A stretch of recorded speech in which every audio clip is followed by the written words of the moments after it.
วัสดีค่ะช่องอร่อยง่ายๆสไตล์คุณแดงนะคะเป็นการทำอาหารสำหรับครอบครัวนะคะสำหรับคุณพ่อคุณแม่คุณลูกและสมาชิกทุกคนในครอบครัวนะคะเป็นอาหารง่ายๆนะคะวันนี้เราจะทำปลาราดพริกนะคะวัตถุดิบที่สำคัญก็มีดังนี้นะคะปลานะคะแดงใช้ปลานิลประมาณ7 ขีดนะคะซึ่งการเลือกปลาเนี่ยเราต้องดูว่าเนื้อปลานี้จะต้องสดนะคะแล้วก็กดลงดูเนี่ยก็จะเด้งขึ้นมานะคะเนื้อไม่บุ๋มนะคะแล้วก็ดูแล้วก็สะอาดแล้วก็ผิวเป็นมันอย่างนี้นะคะแล้วตาก็จะต้องสดใสนะคะถือว่าเป็นปลาสดนะคะปลานิลอันนี้แดงได้ทำความสะอาดล้างเกลือเรียบร้อยแล้วนะคะแต่อย่างไรก็ตามถ้าเราทำนี่ก่อนที่เราจะทอดนี่เราต้องซับน้ำให้แห้งก่อนนะคะซับน้ำให้แห้งนะคะเพื่อที่จะทอดแล้วจะไม่กระเด็นนะคะแล้วก็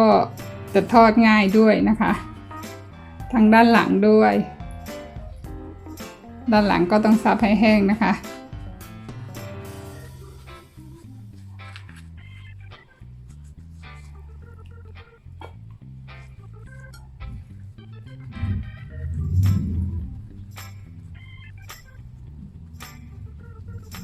แล้วก็ก่อนทอดนี่เราก็โรยเกลือใส่เล็กน้อยนะคะเพื่อที่จะให้ทอดง่ายไม่ติดนะคะโรยเกลือทั้งด้านหน้าด้านหลังนะคะ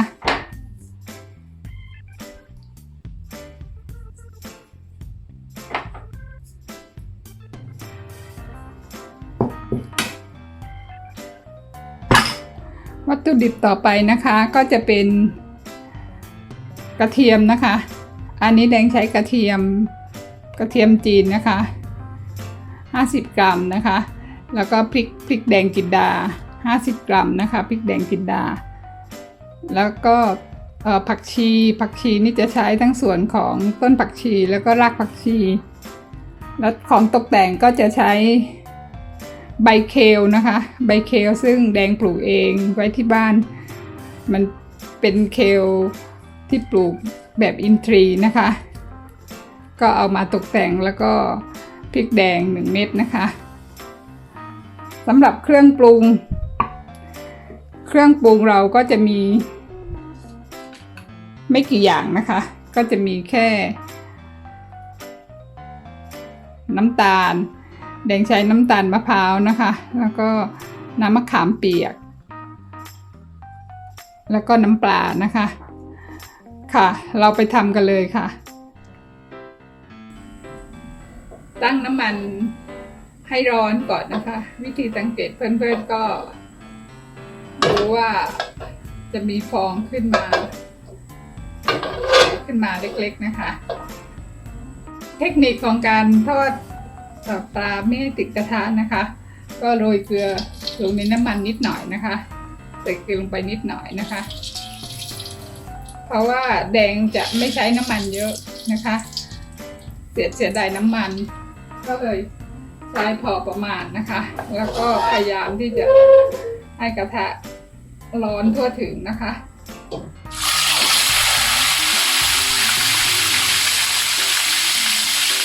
ปลาตัวใหญ่นะคะ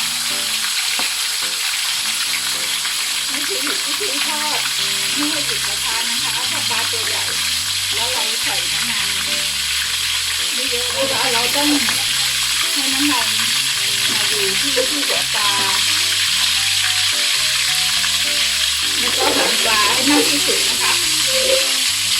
อันนี้คือเทคนิคนะคะในการทอดปลาตัวใหญ่แล้วก็ไม่ได้ใส่น้ำมันเยอะมาก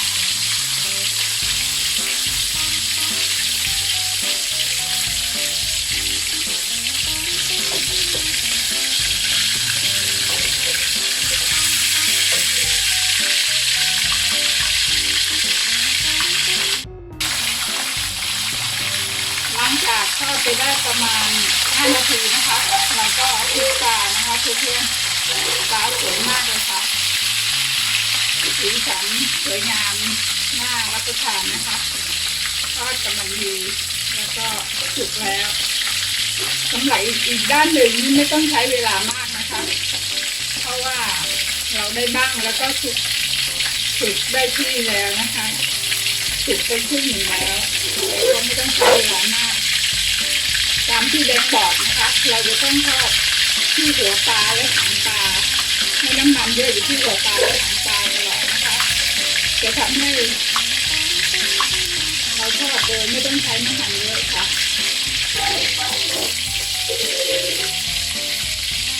เดี๋ยวอีกสักแป๊บหนึ่งก็คงจะตักปลาได้แล้วนะคะ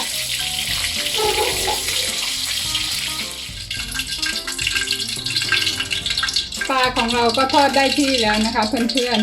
ๆหอมมากเลยค่ะน่าทานมากเลยนะคะ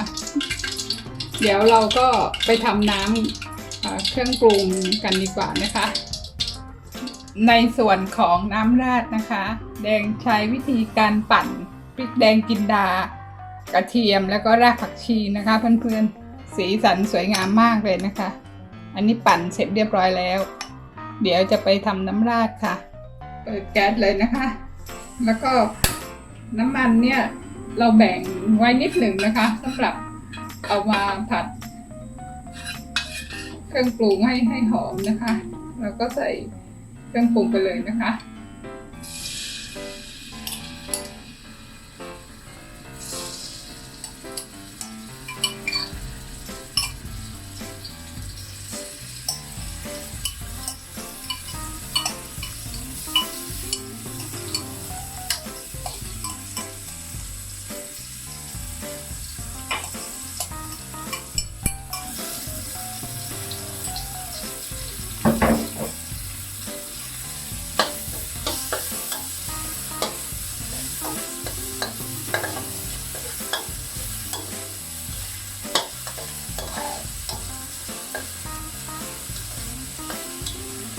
ให้พริกกับกระเทียม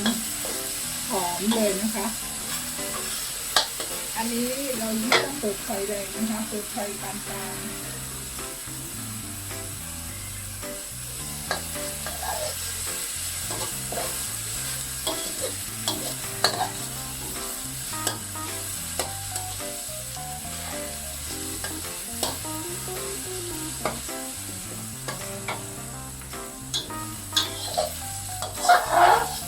อย่าให้กระทะไหม้นะคะเพื่อนๆ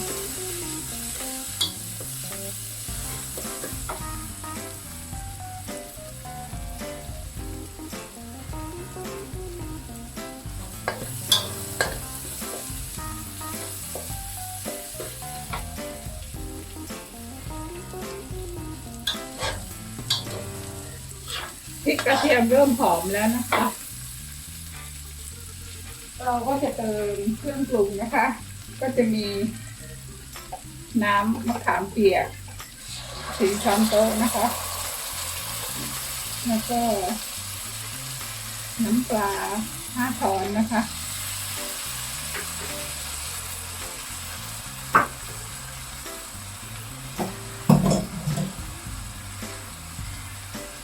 แล้วก็น้ำตาลอีก5 ช้อนนะคะเป็นน้ำตาลมะพร้าวซึ่งแดงได้ตวงมาเรียบร้อยแล้วค่ะ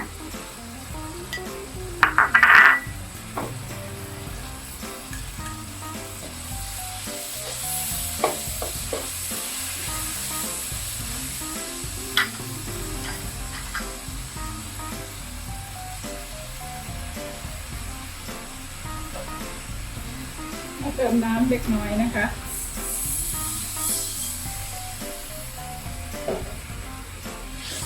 กลิ่นหอมมาแล้วค่ะเพื่อนๆ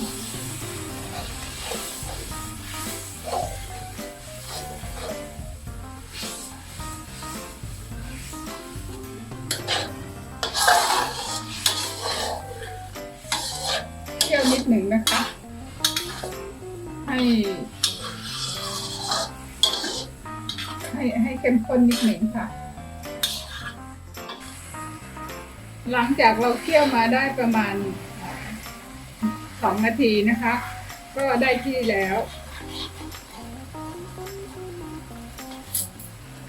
ก็แดงขอชิมรสชาติ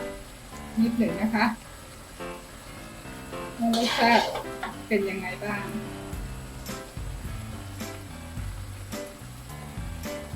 ระวังด้วยนะคะเพื่อนๆเพราะว่ามันร้อนจัดเราต้องค่อยๆกินรสชาติอร่อยเลยค่ะใช้ได้เลยค่ะปิดแก๊สนะคะ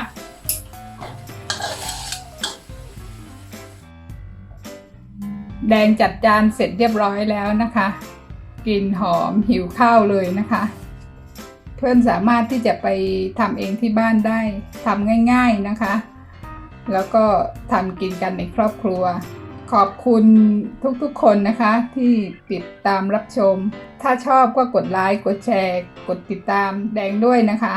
สำหรับวันนี้แดงขอตัวไปก่อนค่อยเจอกันคลิปหน้าสวัสดีค่ะ